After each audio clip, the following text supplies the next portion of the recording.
campo magnético gerado por um toroide.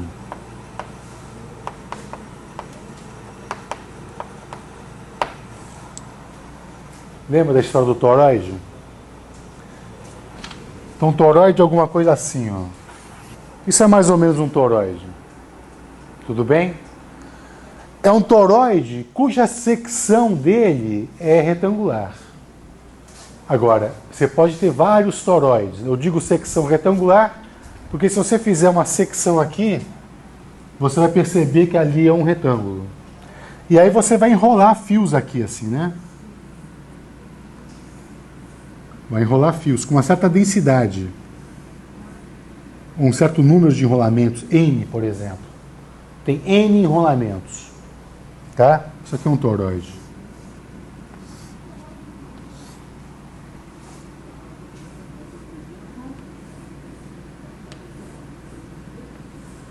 Eu vou desenhar N enrolamentos aqui. Vem cá, você vê alguma simetria que permite usar a lei de Ampère? Né? Essa simetria diz que o campo B, aqui dentro, ele deve ser circular, né?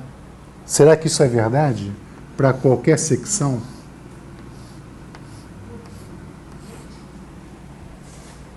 Parece um estádio de futebol, né? Então a pergunta é a seguinte: será que se eu tivesse um toroide, bom, eu posso ter toroide de secção retangular, toroide de secção circular, que é o pneu, correto? Aparentemente, se a corrente tiver um sentido, por exemplo, assim, ó, vindo para cá, como é que circula o campo ali dentro? Que sentido? Anti-horário. Bom, talvez dependa de onde você enxergue, né? Daqui ou daqui. Agora a pergunta é a seguinte: imagina que eu tenho um toroide de revolução. Um toroide de revolução é uma coisa assim. Pegue uma seção qualquer.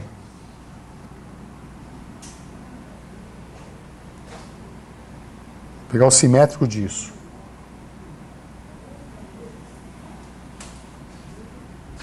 Entendeu o que eu quis desenhar, claro, né? Então, está aqui um toroide.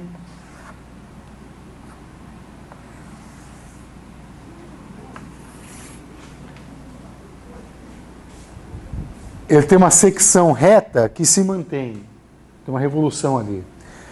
A pergunta é a seguinte: será que este toroide também vai ter um campo que está confinado ali dentro?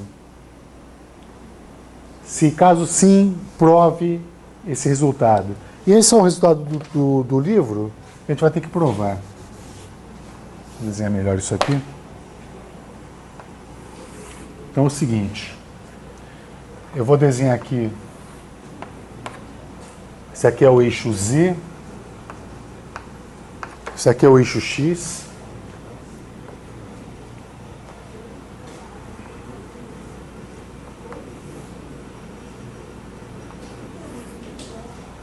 digamos que eu queira calcular o campo neste ponto aqui, ó, devido a um elemento de corrente aqui. Isso aqui é o DL.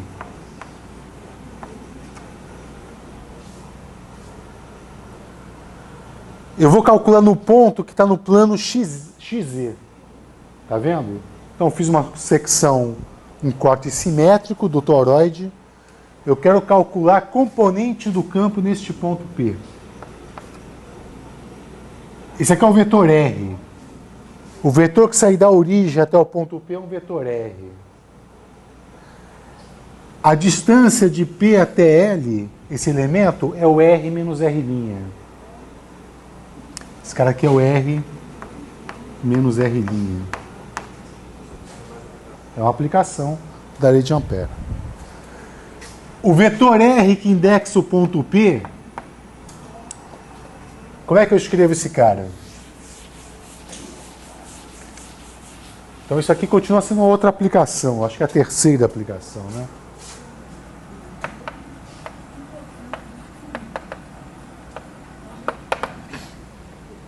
Então esse vetor R, que está no plano xz, ele é dado por x, 0 e z. Posição do P. A posição de R', que é onde está o elemento dl, eu vou chamar de um S cosseno φ, S seno φ e Z.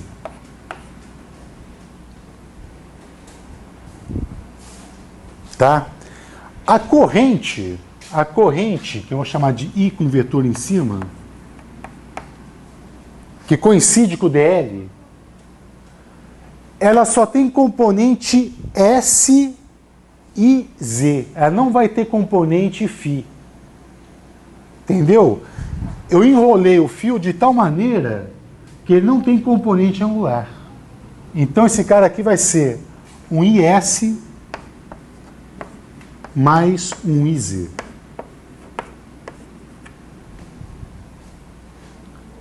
Ou ainda eu vou escrever esse cara como sendo um IS cosseno φ na direção I, mais um IS seno φ na direção J, mais um IZ na direção K.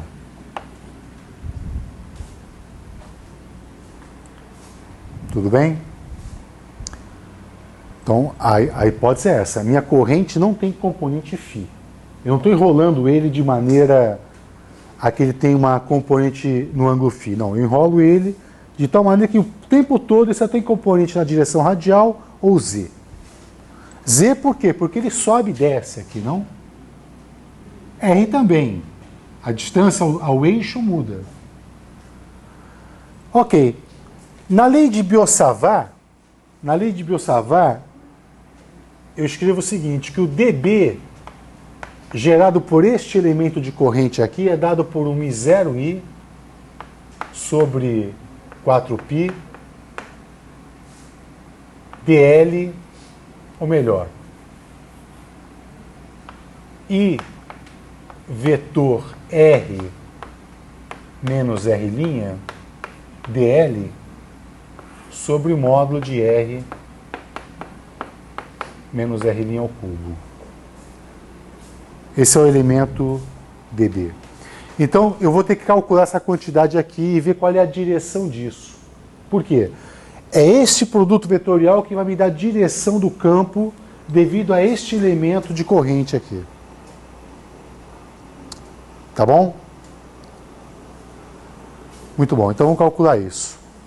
Vamos calcular I vetor R menos R'.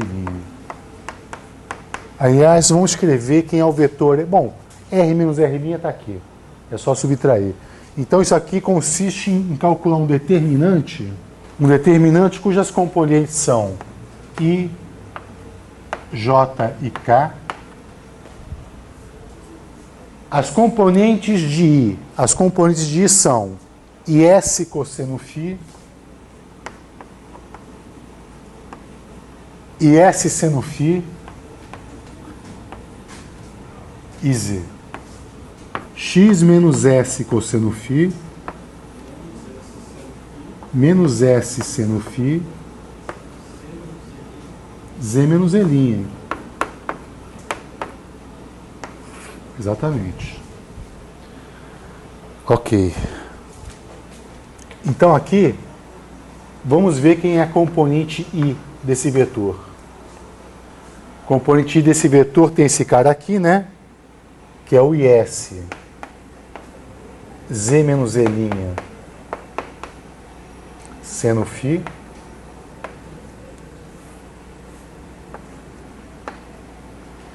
E tem o menos IZ mais, né? S seno φ. A componente J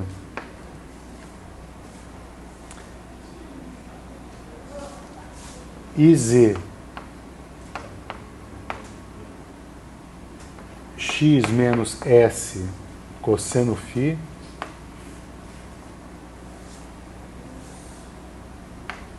menos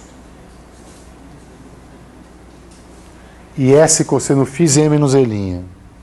E S cosseno φ Z menos E'. A última componente, então, a componente K.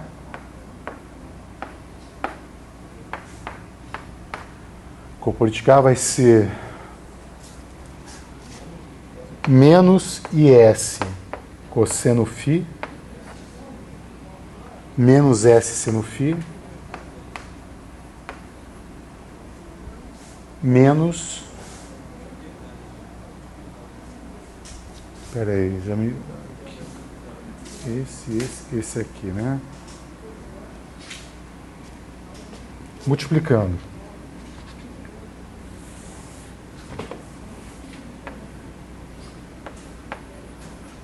Tá certo agora, não? Menos IS seno φ x menos S cosseno φ. Ok. Repara que esta, no fundo, é a direção do campo B devido a esse elemento de corrente aqui. Complicado, né? Tem as direções I, J e K, concorda? Agora, pegue o simétrico dele. Pegue um elemento que está em menos φ.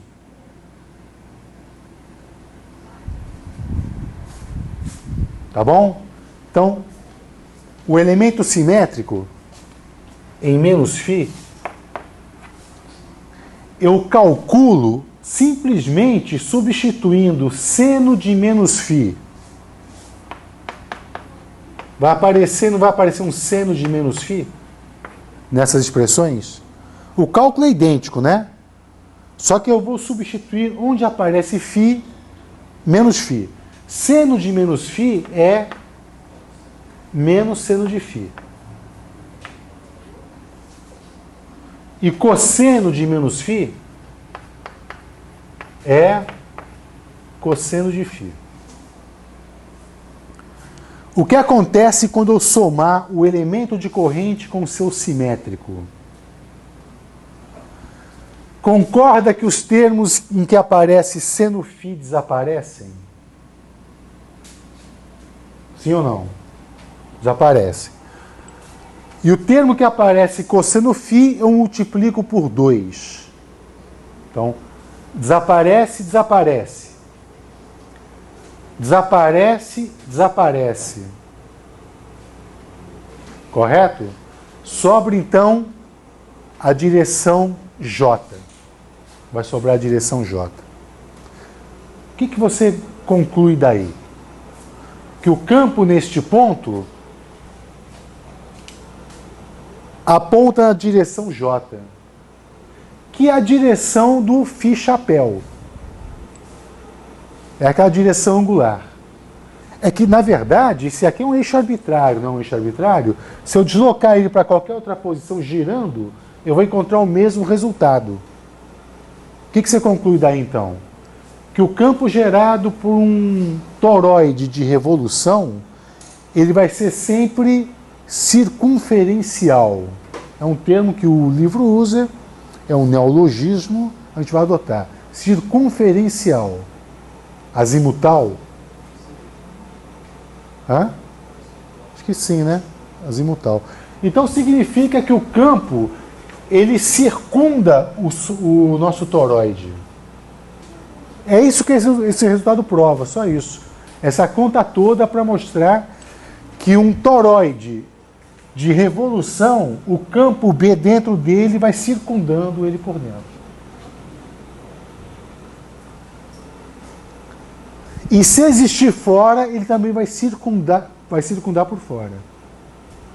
Ele circunda lá por fora, né? Ele vai ser circunferencial. Tá? Bom, então eu posso agora aplicar a lei de Ampère. Então agora sim eu vou aplicar a lei de Ampère. Uma vez que está provado, com esse resultado, que o campo circunda, eu vou aplicar a lei de Ampère. Então, olha só. Então, se nós estivermos olhando de cima isso, você vai ter o teu toroide aqui dentro. Está aqui o toroide. E eu vou pegar desenhar uma amperiana. Eu sei que o campo circunda, né? Então, a amperiana vai acompanhar as linhas de campo. Tá? A uma distância R aqui. E aí eu vou resolver esse problema assim, a integral de BDL igual a μ0 vezes o I total que atravessa essa superfície aqui, hein? Tá vendo? É uma superfície cuja borda é essa linha pontilhada. Há vários fios atravessando essa superfície, correto? Em cada ponto aqui tem um fiozinho atravessando. São esses fios que eu desenho aqui, ó. Ok. Então, essa integral vai ser B vezes 2πr. Correto? Eu peguei um raio R. E é igual a μ0. Qual é o I total? Se eu tiver N maiúsculo em enrolamentos, eu vou ter N vezes a corrente de cada um deles. Então vai ser μ0 vezes NI. Tá claro? Portanto, B, colocar B interno de R vai ser igual a μ0 NI sobre 2πr na direção F. Tá bom? E fora. Eu faço a mesma coisa, né? Se houver campo, ele vai ter a mesma simetria, porque neste cálculo que a gente acabou de fazer, eu não falei se o ponto P estava dentro ou fora. Tem a mesma simetria. Então, eu vou pegar agora uma amperiana aqui, ó. Não é verdade? E fazer esse mesmo cálculo. Só que agora o I total vale quanto? Vale 0, porque a mesma quantidade de fios que atravessa num sentido, atravessa no outro. Se aquela integral de linha dá 0, só se o B for igual a 0. Já que, por hipótese, B deveria ser paralelo a DL. Então, o B externo é igual a 0. B fora igual a 0. Então, uma forma de você confinar um campo magnético, né? Um toroide. Ele só tem ali ali dentro, né? Lá fora é 0.